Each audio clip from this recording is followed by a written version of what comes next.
Hey guys, welcome back to my channel. My name is Arjun Kakanda and we're over halfway through the year now. So in this video, I'm going to share my 5 favorite movies of the year so far. Now I'll be completely honest, I haven't seen as many movies this year so far as I would have liked to. At this point, I would have liked to have been around the 35 range. But right now I've only seen like 20 movies. So I haven't seen all of them. I haven't seen a lot of the movies that I really wanted to watch, but I just couldn't. Like I haven't seen the new Creed movie, I haven't seen Indiana Jones, I haven't seen Elemental, I haven't seen Asteroid City, and I'm sure quite a few of the movies that I missed, if I saw them, maybe they would have been on this list. But I didn't watch them, so I can't speak for those. But in this video of what I've seen, I'm gonna share my top 5 movies of 2023 so far. But before I share my top 5, let me know down in the comments, guys, what are your favorite movies of the year so far that you have seen, and what are some that maybe I missed, maybe I don't know about, that I should probably be on the lookout for that already came out. I'd love to know your thoughts. With that said, I'm going to get started with a couple of honorable mentions and a couple of movies that came close to cracking my top 5. Extraction 2, just a really fun action movie.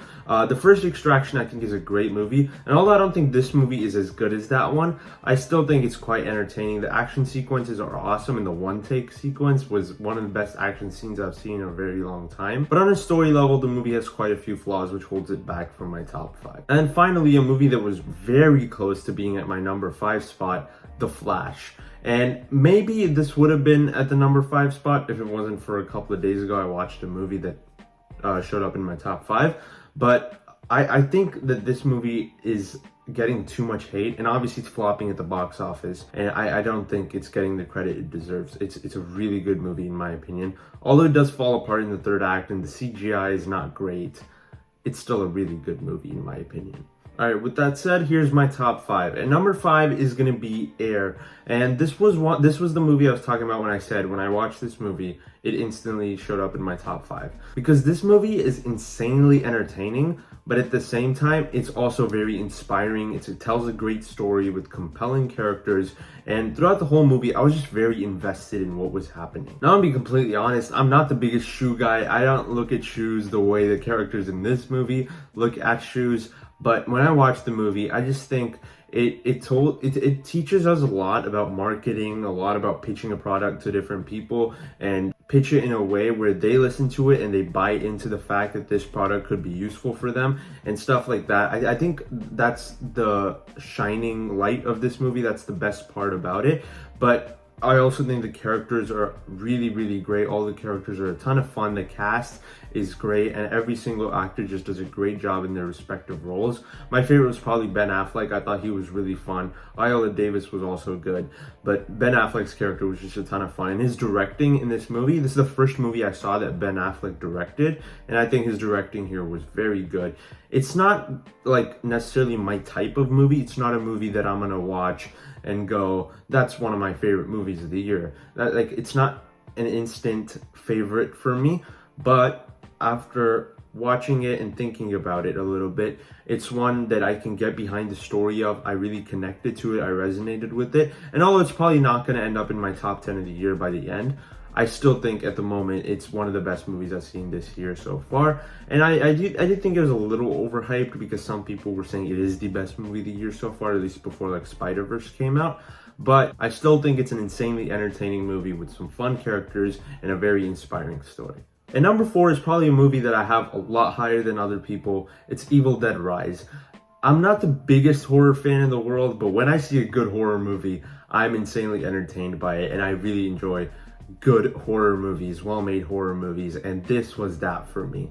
I'm gonna be very surprised if I see a horror movie this year that's better than this, because I thought this movie was great. I have never seen an Evil Dead movie in my life. This was the first one, and watching it was just a great experience. I think the cast does a great job here, especially the mom character who turns into obviously the Evil Dead, and I think her character was just so good, and her performance was absolutely fantastic. And the movie has such a dire, dark tone that when you're watching it, you can't help but just feel tense while watching it.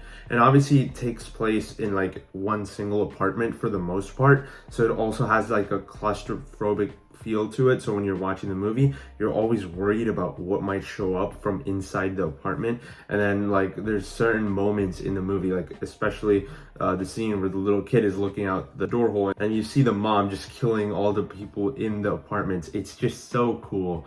And I think the movie executed some of those sequences really well. I don't think it's perfect. I do think it has some minor issues, but man, this movie was fantastic. I was just really blown away by it when I saw it. And like I said, I'm going to be very surprised if I see a horror movie that I like more this year. Kicking off my top 3 is going to be Guardians of the Galaxy Volume 3. And honestly, I'm surprised this is not higher because when I watched this movie, it's so emotional and it resonated with me really, really well. The Guardians of the Galaxy are probably some of my favorite characters in any superhero movies. It's like a team. I think they work better because they all feel like they're family. They all feel like they really, really care about each other. When you look at the Avengers, there's certain groupings that really care about each other. Like Steve and Tony care about each other. Steve and Nat care about each other. Other Thor and Hulk care about each other. But when you think about someone like Hawkeye and Thor, they probably don't give a shit about each other. And that's the thing about something like the Avengers, where they're a great team, but they don't feel like they have that emotional bond like the way the Guardians of the Galaxy do, because they were all people that lost everything that they had and they found family within each other. And that's the story of the first Guardians of the Galaxy. But when you get to this one, it really has that feeling of just emotional payoff, because you're watching all these characters get a satisfying conclusion, or maybe setting up interesting things for their future in the MCU. James Gunn did a great job of concluding the Guardians of the Galaxy trilogy, and honestly, it's just fantastic how it was able to wrap everything up and feel as satisfying as it was. Rocket Raccoon is obviously the star of the show here. He's a fantastic character, and whenever we're watching his backstory, I just thought it was really heartbreaking, and you want our characters to succeed, because if they don't, Rocket's gonna die. And I think that's just straight up such a great start to the film, and throughout the whole movie the tension is there, the emotions are there, and the characters are just a ton of fun, as they always are. I really enjoyed this movie. The only reason I wouldn't put it higher is because I think the humor in the movie is kind of odd, because the humor works, like a lot of it is funny, but it's done weirdly, because I think the way it's paced, there's like a serious scene where something really terrible happens and then it's immediately followed up by a comedic scene. And there's a lot of scenes like that throughout the movie where something bad is happening and then immediately there's a joke, or there's a joke and then immediately something bad's happening. Like there's some dramatic tonal shifts there. I don't think it's as bad as it is in something like Guardians of the Galaxy Volume 2. Here, I don't think it's as bad, but I do think that's what holds this back from being at number 2 or number 1. And number 2 for me is John Wick Chapter 4. I'm an easy guy to please. If you have awesome action sequences, that's enough for me. And in a lot of ways, that's all this movie is, if you think about it.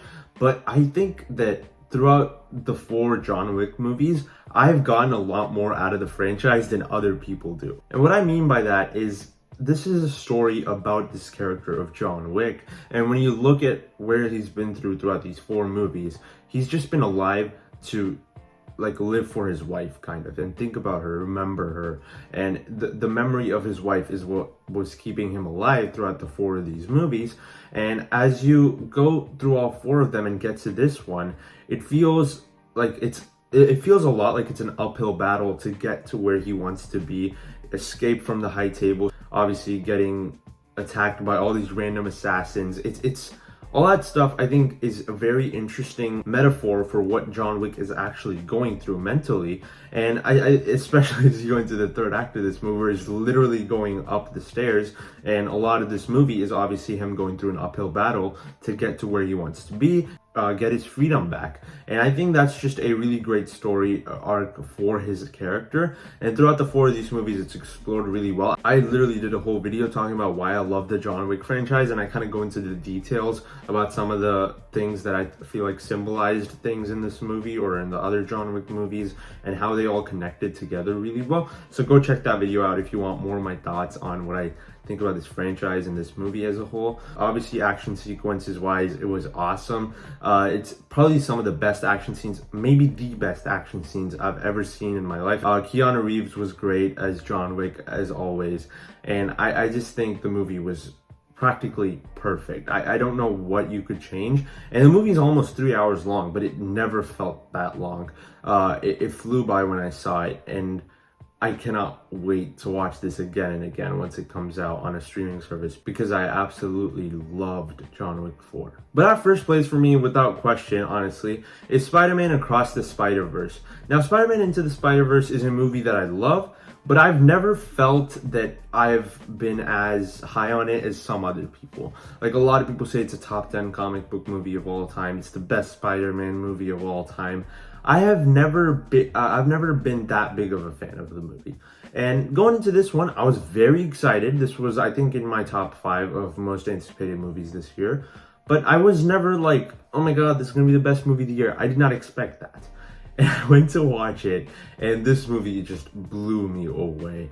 What the first Spider-Verse was to a lot of people, I think this one was for me, because the way other people were saying the first one was the greatest comic book movie of all time, the best Spider-Man movie ever, and praising it to be all these big things, I didn't feel that way about that one. But when I watched this one, man, I absolutely loved it. I don't think I've had as shocking of a theater experience as this one, just because of how surprised I was by how much I love. Like, I knew I was gonna like it, but not as much as I did. I gave the movie 100% as my rating, and I honestly still stand by that. I think the movie is practically perfect. The cliffhanger is one of the best cliffhangers I've ever seen. When the movie ended, I was just like shocked, but at the same time, it still left me on a note where I was like, I cannot wait to see where this is going. Like, the third movie, if the third movie is nearly as good as this one, I think this could be the greatest movie trilogy of all time.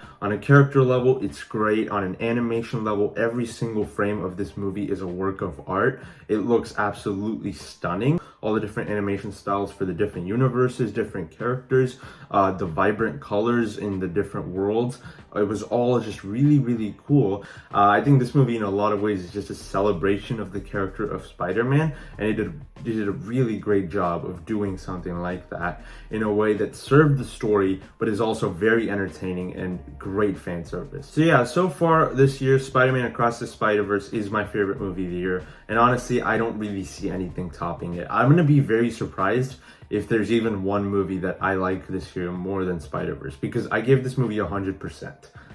It's very hard to top a movie that I gave 100% to, and we'll see. Maybe I'll watch 2 or 3 movies this year and go, maybe that's as good as Spider-Verse. Maybe it's better than Spider-Verse.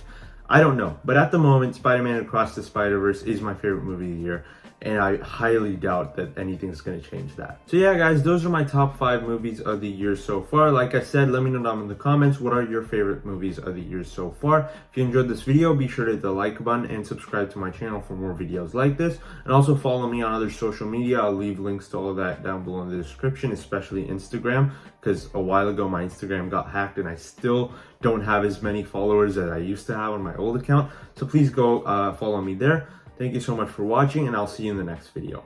Bye.